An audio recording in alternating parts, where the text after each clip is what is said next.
Quando a gente fala assim, professor, a cultura do emborrecimento, assim, eu como professor de história, de filosofia, eu fico muito preocupado hoje com uma coisa chamada TikTok, Sim, isso é Reels, um terror. e é um terror porque, né, a gente estava lendo, eu estava lendo até umas pesquisas, umas reportagens, e lá na China eles restringem o acesso das crianças ao TikTok, ou pelo menos ele é muito diminuído o tempo que a criança consegue acessar no celular dela. E a gente sabe que o TikTok, ele pertence à DataBanks, enfim, que é uma empresa de capital chinesa, né? Porém, o TikTok em si está sediado em Singapura, tá? Assim, só para o pessoal não achar que eu estou fazendo alguma teoria da conspiração. Não é isso. Mas a gente sabe que em países asiáticos, por exemplo, o acesso a esses aplicativos é limitado. O senhor concorda que o governo deveria intervir nessas questões desses aplicativos que corroem, vamos dizer assim, na minha opinião, tá bom? É a opinião do professor Luiz Guilherme, corrói um pouco a nossa juventude. Você acha que o governo deveria impor algum limite, trabalhar de alguma forma, ou simplesmente cada pai segue a sua regra e faz o que quer?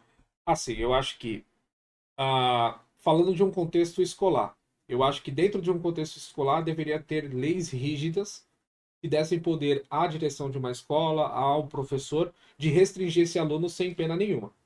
Então, Tá. por exemplo, o aluno ele está utilizando um meio muito desfavorável dentro da sua sala de aula, o TikTok, por exemplo. Então, o professor teria que ter essa sanção, esse poder de poder tirar o celular sem ser punido de nenhuma forma por conta de poder ensinar aquele aluno. Ok. Agora, fora disso, eu acredito que não. Eu acredito que não precisaria ter um projeto de lei que banisse isso. Aí vai de cada pai. O pai também tem disciplina. Eu acho que a fórmula certa disso tudo é, um caminho, né, a ser seguido, seria a disciplina. Ou seja, é realmente ensinar para o aluno o que é correto ele fazer para poder ele ter um desempenho bom. E aquilo ser acompanhado com mais rigor entre os pais, que a gente vê que muita gente não tem seguido. Eles usam o TikTok ou o celular como uma ferramenta de distração ou que ele não precisa intervir mais.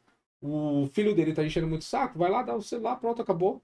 E fica distraído ali o tempo todo e ele mal sabe que aquilo está destruindo ele, ao invés de fazer um acompanhamento. Dá um livro, manda pintar alguma coisa, né? Na minha época a gente fazia lá aqueles liga-ponto, aquele monte de coisa, mal sabia eles, né, que aquilo lá estava ajudando o nosso desenvolvimento. Eu vou bater um pouco mais nessa questão com você, professor. Também voltando a um pouco ao caso da China, a China recentemente obrigou que as empresas, a Tencent, uma empresa que produz, por exemplo, o League of Legends, e ela arrumasse meios de restringir o acesso por parte das crianças e adolescentes por determinados períodos dentro do jogo, tá? Então, se eu não me engano, era uma questão de 2, 3 horas por dia e depois disso a pessoa tinha o seu login banido. Eles não poderiam mais jogar depois desses tempos. Eu continuo batendo nessa questão, eu acho legal a gente ter uma discussão aqui com o professor David, porque assim, eu acredito, professor, que hoje a gente não tem uma regulamentação clara a respeito dos jogos online, né? De celular, por exemplo, eu penso muito, Tigrinho. Tigrinho.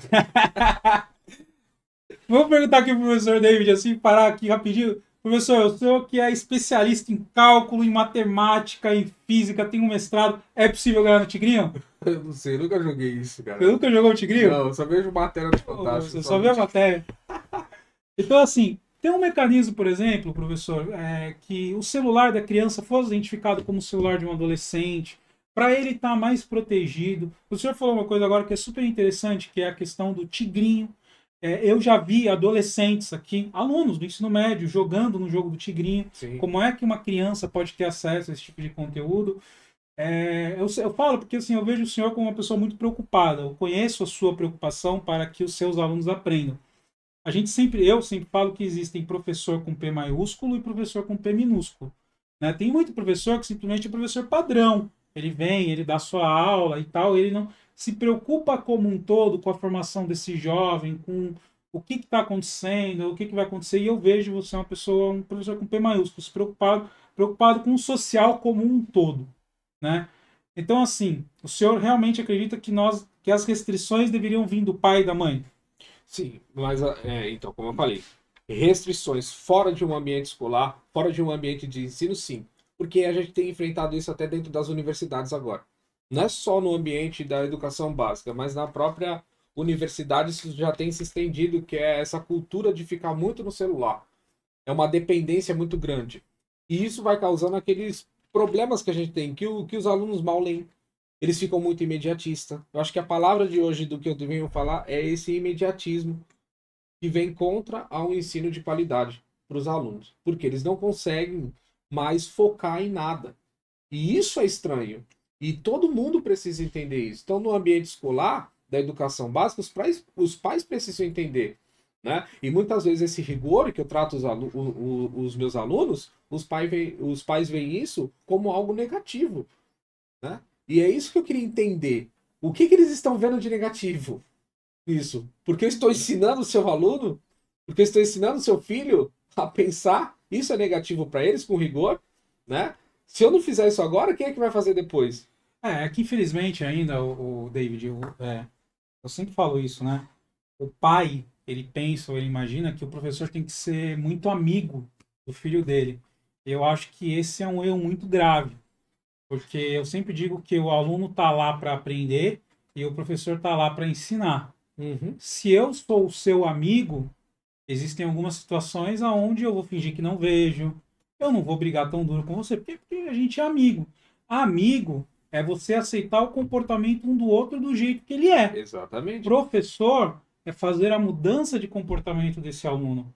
Então eu acredito, juntamente com você também, que é muito pai que confunde um pouco isso. Ele quer que o professor seja amigo, seja o cara legal, seja, né? Eu entro lá, por exemplo, para dar minha aula. Se agrada ou não, não me interessa. O que me interessa é saber se no final meu aluno aprendeu e atingiu a meta de saber aquilo que ele precisa Exatamente, eu penso saber. igual a você. E só para não restringir esse ambiente escolar só da educação básica, no ensino universitário também. Você dá uma nota baixa para o aluno, o cara vai lá te intimidar. O É, porquê. Estudar não estudou, mas ele quer saber o porquê ele tem aquela nota.